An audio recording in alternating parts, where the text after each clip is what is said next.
আমরা দেখি যখনই আমাদের দেশে আইন শৃঙ্খলার অবনতি হয় তখনই পদত্যাগের দাবি করা হয়।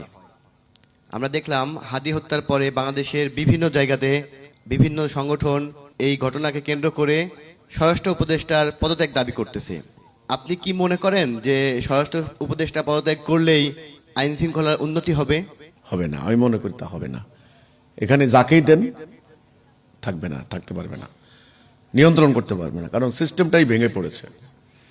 দেখেন, একটা রাষ্ট্র ব্যবস্থা একটা বৃক্ষের মতো, বৃক্ষের গোড়া যদি পৌঁছে যায় তাহলে ডালপালাগুলি আস্তে আস্তে পছন্দ করে পাতাগুলি ঝরতে থাকে। একটা পর্যায়ে একটা ঝড় আসলে, ধাক্কা আসলে এটা উপড়ে পড়ে যায় পুরোটাই। রাষ্ট্রযন্ত্র, রাষ্ট্র ব্যবস্থা স্বরাষ্ট্রমন্ত্রীর কেবল কাজ নয়। এখানে অনেক কিছু আছে, এখানে বিচার ব্যবস্থা আছে, এখানে শিক্ষা ব্যবস্থা আছে, এখানে অর্থনৈতিক ব্যবস্থা আছে, এখানে পররাষ্ট্রনীতির একটা ব্যাপার আছে, অনেক কিছু ফ্যাক্টর আছে এখানে, সমস্ত মিলে একটা রাষ্ট্র ব্যবস্থা। এখন যারা রাষ্ট্র পরিচালনা করছেন এবারে ইন্টারিম গভর্নমেন্টের মধ্যে আপনি দেখেন, এরা কিন্তু একমতের মানুষ না।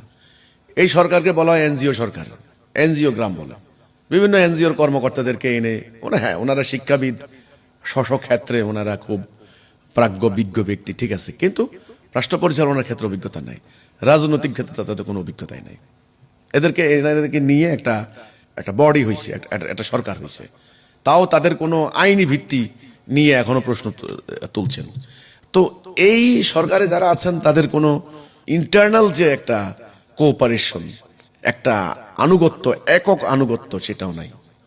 তাছাড়া এরা যাদের উপরে নির্ভরশীল হয়ে ক্ষমতায় এসেছেন, অর্থাৎ এনসিপি বলেন বা বৈষম্য বিরোধী ছাত্র আন্দোলনের নেতারা বলেন, তারাই তো এখন নানান দাবি দাওয়া নিয়ে নানান ভাবে তারা এখন বিভক্ত।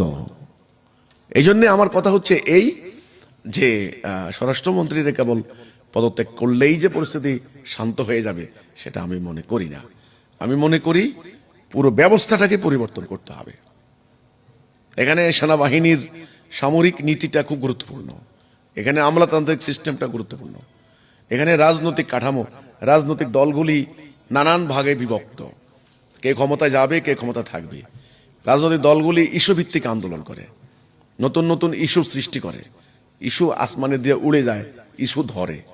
তো এই ধরনের নানান ফ্যাক্টর এখানে যখন কাজ করে, স্বরাষ্ট্রমন্ত্রী এককভাবে পারবে না।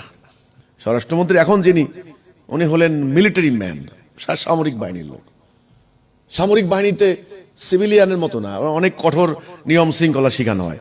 তো সামরিক বাহিনীর লোক যদি রাষ্ট্র চালাইতে ব্যর্থ হন তাহলে কে চালাবে? আর উনি তো একজন ব্যবসায়ী।